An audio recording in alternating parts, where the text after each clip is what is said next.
తెలంగాణ ప్రతిబింబం సిరిసిల్ల వార్తా కదంబం A6 news కి స్వాగతం.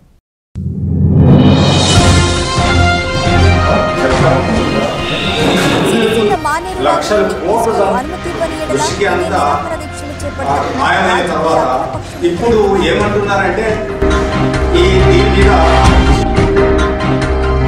శ్రీశైల శ్రీ లక్ష్మీ వెంకటేశ్వర స్వామి దేవాలయంలో ఘనంగా కూడారాయి ఉత్సవం. అధిక సంఖ్యలో పాల్గొన్న భక్తులు. సిరిసిల్ల తహసీల్దార్ కార్యాలయంలో డబుల్ బెడ్రూమ్ ఇళ్ల నిర్మాణాలకు పోటెత్తిన దరఖాస్తుల వెల్లువ. బారులు తీరిన ప్రజలు.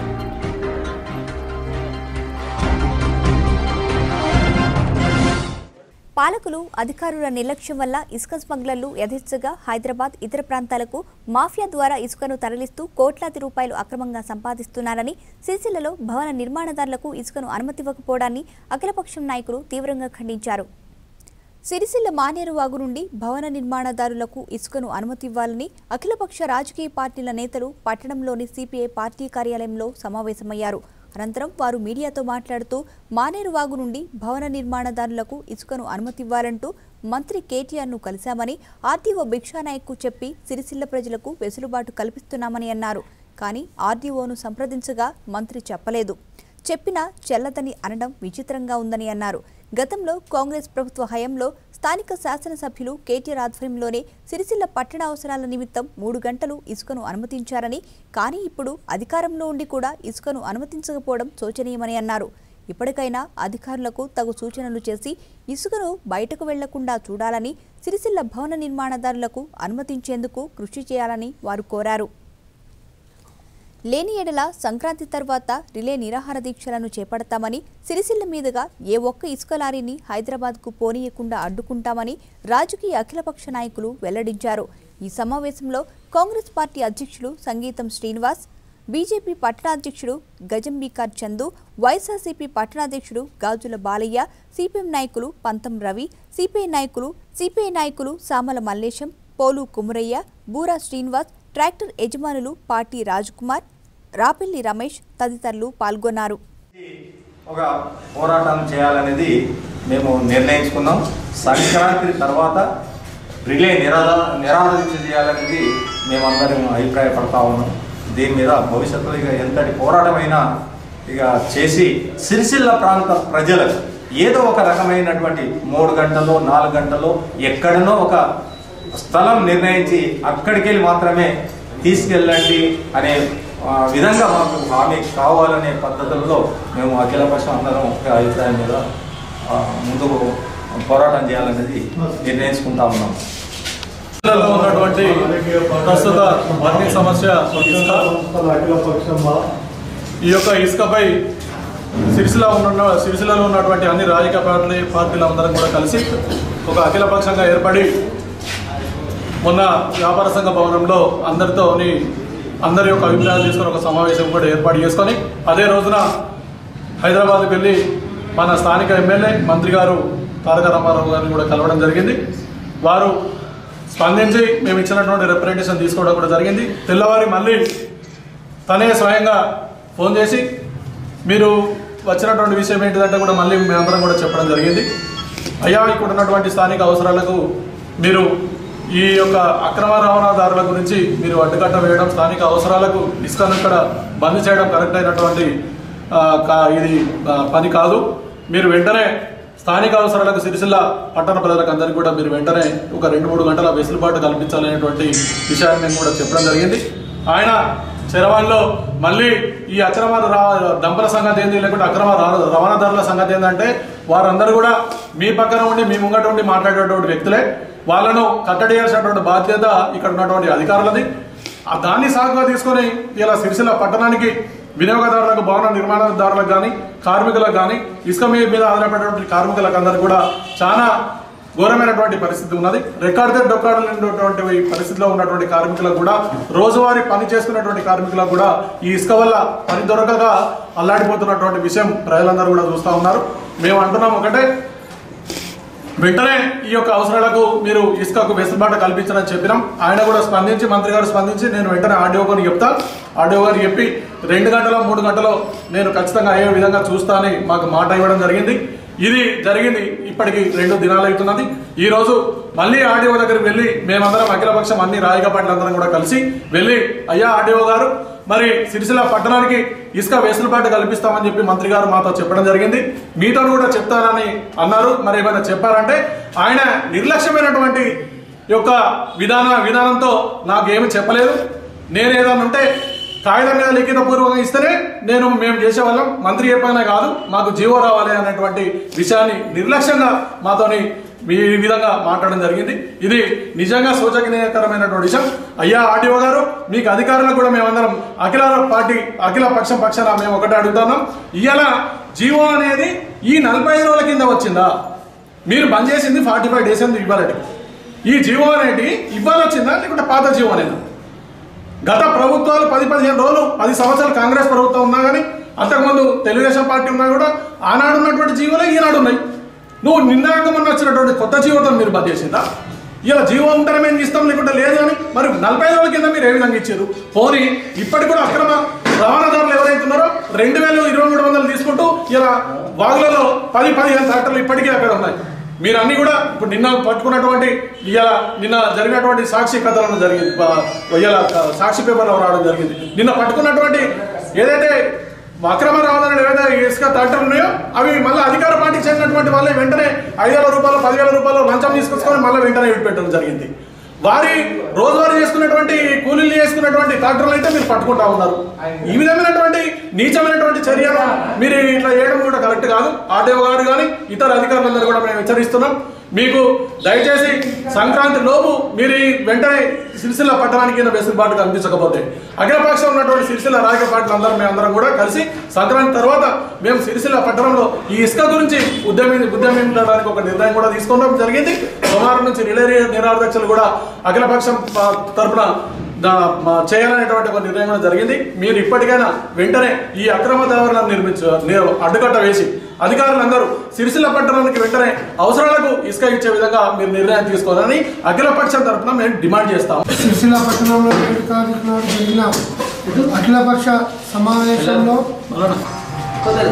స్థానిక ఆర్డీఓ గారికి వినతి పత్రం ఇస్తూ అలాగే స్థానిక ఎమ్మెల్యే మంత్రివర్యులు ఎమ్మెల్యే తారక రామారావు గారికి వినతి పత్రం ఇవ్వగా అతను నేను ఆర్డీఓ గారికి చెప్తాను మీరు వెళ్ళి కలవండి అని చెప్పడంతో 2 రోజులు ఆగి ఈరోజు స్థానిక ఆర్డీఓ గారి కార్యాలయానికి వెళ్ళి మంత్రి గారు మరి మీకు ఏమన్నా చెప్పారా సిరిసిల్ల విషయంపై ఇసుకపై అని అడగగా ఆయన నిర్లక్ష్య ధోరణితోని ఒక అఖిలపక్ష ప్రజాప్రతినిధి నాయకులు వచ్చారు, పార్టీ నాయకులు వచ్చారనే ఒక విచక్షణ జ్ఞానం లేకుండా కూడా రెస్పాన్సిబుల్గా మర్యాద లేకుండా మాకు ఏం రాలేదు, మంత్రి ఏం చెప్పలేదు, ఇంద్ర ఏం చెప్పలేదు, మాకు మంత్రి ఏమని చెప్పారంటే రాజపూర్వకంగా ఇస్తే మేము ఆలోచిస్తామనే విధంగా తాను సమాధానం చెప్పడం మాకు సిరిసిల్ల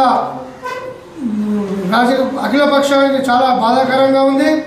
ఇలాగే మంత్రి గారు మీకు కలిస్తే మీరు ఒక మాట చెప్పి ఇక్కడ అధికారులు ఒక మాట చెప్పి సిరిసిల్ల ప్రజలను చాలా అధోగతి పాలు చేయాలని చూస్తున్నారు. కాబట్టి ఇలాగే మీరు కొనసాగినట్టయితే రాబోయే రోజుల్లో సంక్రాంతి తర్వాత మేము తీసుకుపోయే ఆందోళన కార్యక్రమానికి మీరే బాధ్యులు అవుతారని చెప్పి సిరిసిల్ల ప్రాంతవాసులకు ఎటువంటి ఆంక్షలు లేకుండా ఇసుకను సరఫరా చేయాలని గత కొంతకాలంగా అఖిలపక్షం ఆధ్వర్యంలో అనేక ఆందోళన పోరాటం కొనసాగుతున్నాయి.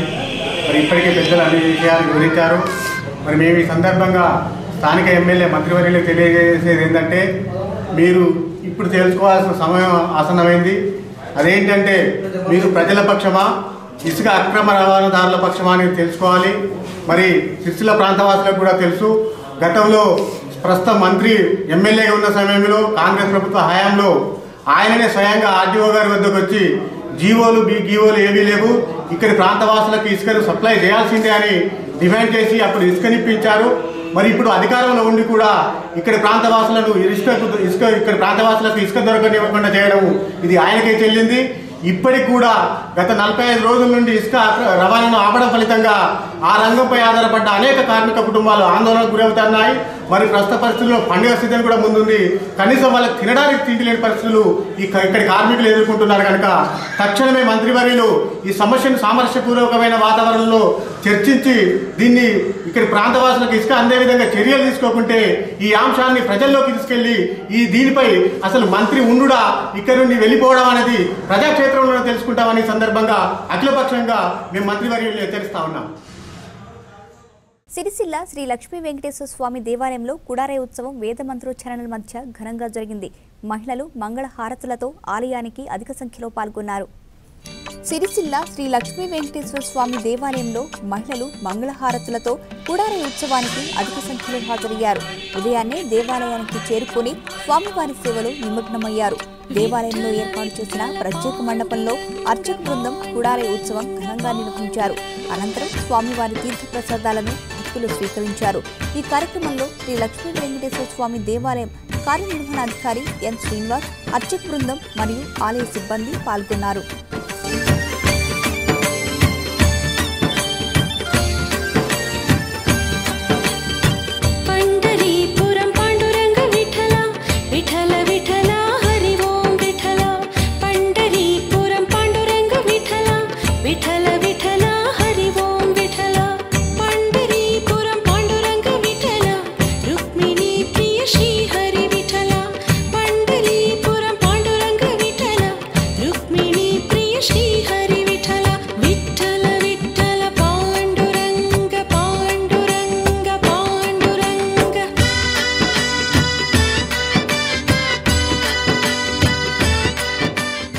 తెలంగాణ ప్రభుత్వం ప్రతిష్టాత్మకంగా చేపట్టిన డబుల్ బెడ్రూమ్ ఇళ్ల నిర్మాణాలకు ప్రజావాణిలో దరఖాస్తులు దొరందుకున్నాయి. ఈ డబుల్ బెడ్రూమ్ ఇళ్ల పంపిణీలో అన్ని వర్గాలకు స్థానం కల్పించడంతో దరఖాస్తుదారులు పోటెత్తారు.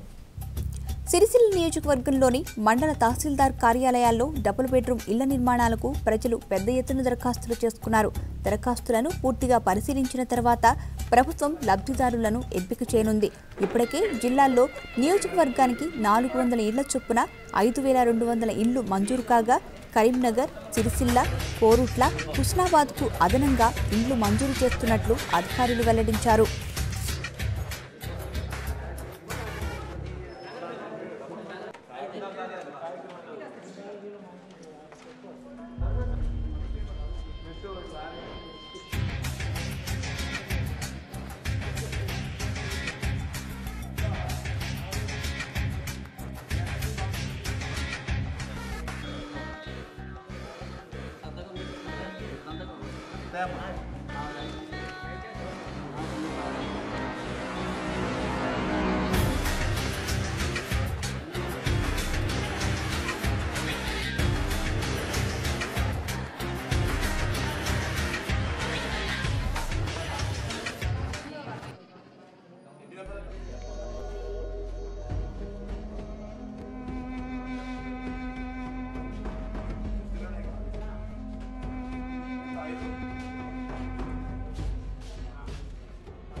దళితుడిని ముఖ్యమంత్రి చేస్తానని హామీ ఇచ్చిన కేసీఆర్ మోసం చేశాడని, ఎస్సీ, ఎస్టీ సబ్ ప్లాన్ కింద ఏ ఒక్క వర్గానికి న్యాయం చేయకుండా యాగాలు, బతుకమ్మ పేరుతో కోట్ల రూపాయలు ఖర్చు పెడుతూ ప్రజల అవసరాలను కాలరాస్తున్నాడని జిల్లా కాంగ్రెస్ యువజన అధ్యక్షుడు వి నాగశేఖర్ అన్నారు. ఎల్లారెడ్డిపేట మండల కేంద్రంలో కాంగ్రెస్ నాయకులు విలేకరుల సమావేశం ఏర్పాటు చేశారు. ఈ సందర్భంగా జిల్లా కాంగ్రెస్ యువజన అధ్యక్షుడు వి నాగశేఖర్ మాట్లాడుతూ కాంగ్రెస్ అమలు చేసిన పథకాలను ప్రజలు గుర్తుంచుకున్నారని, హైదరాబాద్లో జరగబోయే జీహెచ్ఎంసీ ఎన్నికల సందర్భంగా కేసీఆర్ మళ్లీ వరాలు కురిపిస్తున్నారని అన్నారు. త్వరలో ప్రభుత్వానికి వ్యతిరేకంగా మాజీ ఎంపీ పొన్నం ప్రభాకర్ గౌడ్ ఆధ్వర్యంలో ఉద్యమాన్ని చేపడుతున్నామని వెల్లడించారు. ఈ కార్యక్రమంలో మండల అధ్యక్షుడు దొమ్మాట నర్సయ్య, యూత్ కాంగ్రెస్ నియోజకవర్గ అధ్యక్షుడు మజీద్ ఖాన్, ఉపాధ్యక్షుడు మరాఠీరాజు, ప్రధాన కార్యదర్శి రామకృష్ణ తదితరులు పాల్గొన్నారు.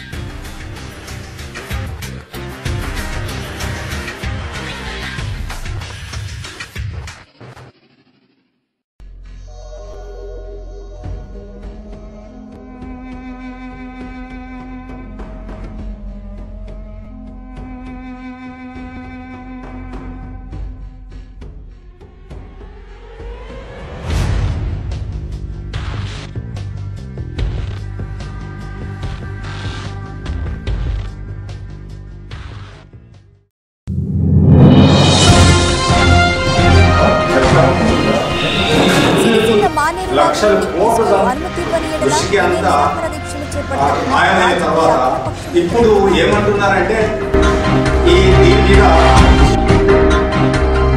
శ్రీశైల శ్రీ లక్ష్మీ వెంకటేశ్వర స్వామి దేవాలయంలో ఘనంగా కూడారాయి ఉత్సవం. అధిక సంఖ్యలో పాల్గొన్న భక్తులు.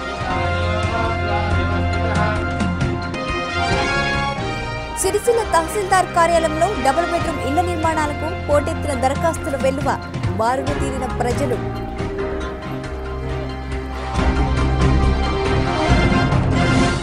ఇవి A6 న్యూస్ అప్డేట్స్. మరో బులెటిన్లో మళ్ళీ కలుసుకుందాం. అంతవరకు సెలవు. నమస్కారం.